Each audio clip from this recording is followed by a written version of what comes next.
Bueno, a 80 años de la muerte de Horacio Quiroga, estoy con una persona que conoce mucho del tema y que incluso nació en la misma ciudad, tengo entendido, que es Leonardo Garret. Bienvenido, ¿cómo estás? ¿Qué tal, Marinés? Muy bien.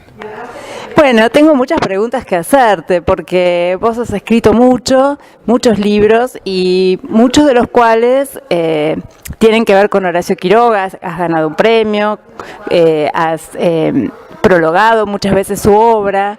Y bueno, quería que me cuentes, por ejemplo, qué es lo que más te moviliza de este autor como para dedicarte tanto a él, ¿no?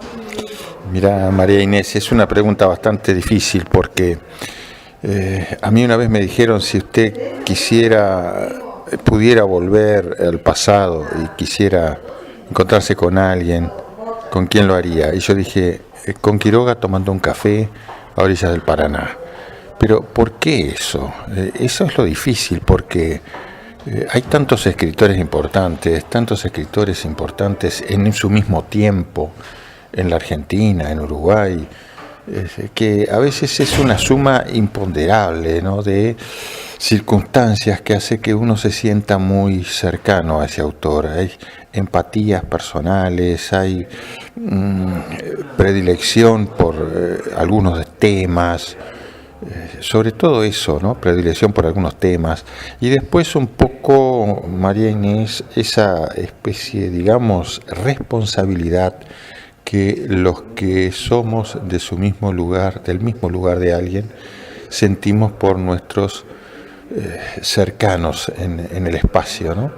Y como tanta gente va a buscar cosas de Quiroga en Salto, y en Salto no está Quiroga, entonces por lo menos tratar de decir y de contestar aspectos de su vida fue uno de los detonantes principales. Y bueno, y la obra es interminable, entonces por eso trabajé en prólogos, en infinidad de prólogos, y por eso accedí a dar innumerables y demasiadas conferencias sobre este autor. Pero no sabría decirte una causa sola, porque si me decís qué autores me gustan más, bueno, hay otros que me gustan muchísimo y sin embargo jamás me dediqué a ellos. Claro. ¿Y qué podrías decirme en cuanto vos seas consciente de cuánto ha influido este autor en tu propia escritura? Eso sí lo tengo bien claro, María Inés, no influyó nada. Ajá. No influyó absolutamente nada, claro. Sí, yo sigo una línea completamente distinta, no solo en poesía, por supuesto, sino que en narrativa no creo parecerme absolutamente nada a Horacio Quiroga. ¿Y eso es fácil o cuesta despegarse de alguien que uno sigue tanto? Para mí está muy separado. Ajá. Está muy separada la crítica de la creación. Yo cuando estoy trabajando en un libro de crítica, que desgraciadamente tuve que hacerlo muchas veces como trabajo también, no estoy visible para las musas, digamos. No puedo, claro, ni siquiera pensar, encarar, y no se me ocurren además ideas creativas, porque quizá la creación se canaliza toda en tratar de interpretar o de decir, al menos en una forma original, lo de ese autor. Entonces nunca tuve en el mismo tiempo una posibilidad siquiera de estar escribiendo una obra de largo aliento, de crítica, y decir, bueno, de ese mismo tiempo es un poema o un cuento mío. Son tiempos absolutamente separados. Pero no obstante eso, que podría serlo, es muy curioso esa pregunta que me hace, es que te la pueda contestar con esa severidad. No tengo ninguna influencia de Quiroga cuando escribo.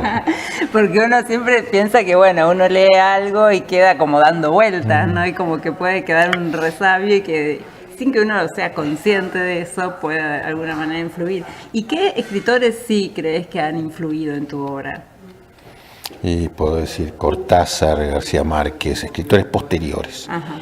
Escritores de la etapa posterior, del realismo fantástico y más cercanos en el tiempo, pero o incluso más lejanos, ¿no? Creo que los escritores franceses, Rimbaud, Baudelaire, pero me salteé la etapa del comienzo del siglo, la quiroguiana. Con ella cumplo en crítica, ¿viste? Claro. Está muy bien. Contame sobre la Fundación Quiroguiana. Una Fundación Quiroguiana, ¿verdad? No hay fundación Quiroga. No hay. No. Lo que hay en Salto es una casa Horacio Quiroga, pero no fundación. Es decir, en Salto hay una casa que fue casa de la familia de Quiroga. Ajá. Cuando murió el padre de Quiroga en 1879, la madre compra una casa, la viuda de su padre. Compra una casa que es una casona espléndida. Aún hoy llama la atención la arquitectura, la conjunción de estilos, estilo francés, estilo inglés, estilo eclético, estilo funcional en lo que se le agregó después, un estilo moderno. Y en esa casona, que con el tiempo devino en escuela también, se pudo hacer una casa Quiroga. Es una casa muy grande, con distintos espacios, y se puede decir es una casa biblioteca, museo, centro cultural, mausoleo, y también tiene un auditorio, como para 80 butacas, un pequeño auditorio. Es una casa muy grande.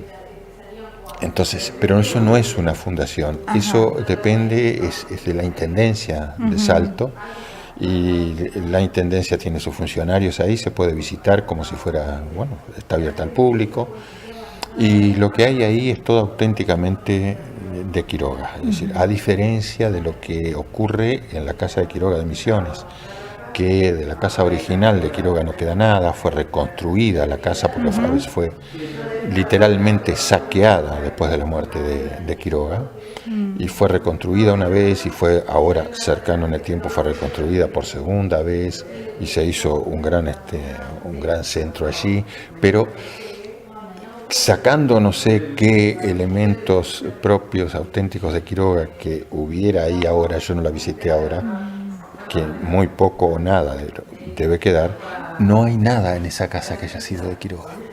En cambio, en la casa de Salto, todo lo que hay, todo es de Quiroga. Bien.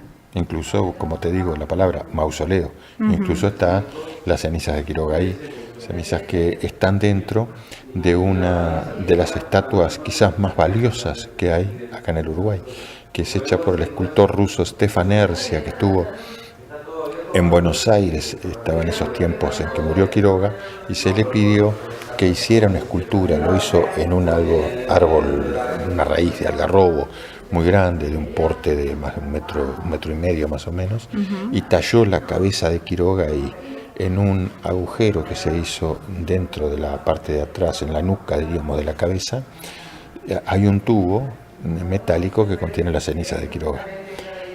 Entonces, y bueno, y después todos los libros, después cosas que había en un museo histórico de Salto, como ser la bicicleta, elementos de trabajo suyos, herramientas, todo eso es auténticamente de Quiroga, ¿no? Y también hice porque eso me encargué del armado de la casa, me encargué yo en el 2004, y se abrió en el 2005 al público. Hay una sección de libros de Quiroga traducidos a distintos idiomas, que yo los pude obtener porque escribí a todas las embajadas uruguayas en países que tienen un idioma distinto al nuestro, solicitando que me enviaran lo que hubiera de Quiroga en ese idioma. Y bueno, y así tenemos de los idiomas más increíbles, ¿no? Quiroga realmente es universal, eso sí, no hay duda. Que incluso los que yo te dije, o que yo te puedo nombrar, posteriores a él, y que incluso me puedan gustar, no creo que estén traducidos, salvo Borges, que también no lo nombré, pero que es una predilección mía. No creo que estén otros tan extendidos en los distintos idiomas. Es una aceptación increíble. ¿Sabes qué, Marina? Sobre todo el Quiroga con escritos para niños. Los cuentos para niños de Quiroga están en todos los idiomas. Están en todos los idiomas. Sí, eso es sorprendente. Y aparte de lo que yo te iba a decir, lo sorprendente que a mí me parece de él es que escribió para niños, escribió para adultos, no se concentró solo en un público, ¿no? Es como que lo hizo bien para todos. Todos tenemos algo que nos puede llegar de Quiroga. Sí, esos cuentos él de verdad los escribió para niños, pero cómo los disfruta uno también si los lee. Claro. Y eso es lo verdaderamente valioso, es decir, cuando se pasa la frontera de la edad a la cual estaba dirigida, ¿no? Exacto. Es decir, él no escribe para niños bobos, como muchos que escriben para niños. Sí. Parece que creen que el niño es un adulto bobo, ¿no? El niño es niño. Es un adulto chico todavía, pero que tiene igual inteligencia que la nuestra, menos información, pero igual inteligencia que la nuestra. Seguro. Y más fresca todavía. Eso. Más fresquito. Todavía eso, sí. Sí. Y los cuentos para adultos que tiene, como decís, para adultos, los cuentos en general que tiene, también le gustan a los niños, porque en la escuela, en el liceo, acá se da en el liceo, se da mucho. ¿Estudiaste acá en el liceo? No, en Argentina. Acá se da mucho Quiroga en el liceo. Y son de los cuentos que nadie olvida, los cuentos de Quiroga. Los muchachos del liceo no los olvidan. Si hubiera una obra que tuvieras que decir que es tu preferida de Quiroga. La Insolación. Así lo tenés. Lo tengo muy claro, sí. Porque además de que es el cuento que me parece mejor en muchos aspectos, es un cuento que me ha permitido a mí mantener una tesis, o una teoría, una interpretación de toda la evolución de Quiroga, que es mía y que la traté de anteponer a la interpretación más generalizada de que Quiroga es un escritor que evoluciona superándose, que llega a un clímax en su libro Los Desterrados en el 1926 y que después declina hacia eclipsarse completamente en su libro Más allá, 1935. Bueno, yo pruebo con las fechas de publicación de los distintos cuentos que fueron apareciendo en Caras y Caretas y en El Hogar y en La Nación de Buenos Aires, que eso no es así. Y el puntal para toda esa, para mi articulación, es que si todos los críticos de Quiroga coinciden, al menos en ubicar entre sus mejores cuentos La Insolación. Y La Insolación es de 1908. Entonces, cuando dicen que el declive, que está iniciándose en esa fecha, que el apogeo es en 1926, yo le digo casi 20 años antes, había publicado La Insolación. Entonces Quiroga no es, para mi manera de ver, no es un escritor que crece, llega a una culminación y declina, sino que es un creador a golpes de intuición, a golpes de buena suerte creativa, que llega a logros muy buenos tempranamente y que también decae tempranamente, también tiene puntos bajos en sus primeros tiempos y tiene cuentos excelentes en su último libro, Más allá, como puede ser el cuento El Hijo, y tiene subidas y caídas y bajadas a lo largo de toda la carrera, o sea, no tiene una línea uniforme. Claro. Esa es la interpretación mía. Bueno, antes de cerrar me gustaría que me cuentes si estás escribiendo en este momento, en qué estás vos. Bueno, esa pregunta te la tengo que agradecer. ¿Por qué? Porque a mí en todos lados de alguna manera soy el quiroguiano. Claro, el referente. El quiroguiano, y entonces y también de Marosa Di Giorgio, porque he escrito sobre Marosa Di Giorgio y me sigo dedicando a ella porque fue, en ese caso, porque fue amiga personal. Pero te agradezco eso, sí, yo creo que me considero creador y creo que ya tengo una obra de poesía y de narrativa que la puedo mirar con perspectiva y decir qué cantidad que he escrito, no sé si bueno o malo, pero he escrito mucho. Y ahora estoy escribiendo narrativa. El último libro que saqué en narrativa se llama Lagartos y trata de recrear la historia, la vida de los lagartos, como si yo entendiera el lenguaje lagartiano y pudiera desentrañar los misterios del pensamiento de ese ser que, a pesar de ser un ser vivo y que a pesar de ser grande, está tan lejanamente de nosotros que no podemos absolutamente imaginarle nada. Es muy sencillo intentar hacer una transposición de emociones y de pensamientos y escribir sobre aquellos animales cercanos a nosotros, animales hogareños, y que parecen, porque siempre será entre comillas, y que parecen sentir lo que nos demuestran o lo que queremos ver en ellos. Pero, ¿y del lagarto qué? Que solamente lo miramos y parece ser el paso de la piedra al ser vivo, del terrón al ser vivo. Entonces yo hice toda una historia y una mitología lagartiana con todas las historias de los amores, de los lagartos, y en mi libro hablan los lagartos, se expresan, y se puede ver toda como una evolución desde la mitología lagartiana, después la historia de la vida de los lagartos, los amores, las rencillas, la filosofía de los lagartos, no en una transposición que supongo yo no es una mera transposición tosca, no es una buena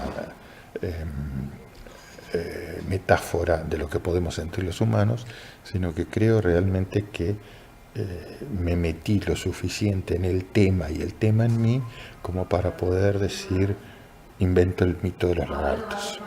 Bien, bueno, me parece muy interesante. ¿Estás escribiendo todavía? ¿Está por salir? ¿Cómo? No, los lagartos ya salieron. ¿Los lagartos ya salieron? Los lagartos ya están, sí, sí. Estamos en otra cosa, pero estoy siempre en la narrativa ahora. Bien. Bueno, Leonardo, te agradezco muchísimo tiempo Marina, que me has dedicado y todo lo que nos has compartido de tus conocimientos sobre Horacio Quiroga y sobre tu misma narrativa. Muchísimas gracias.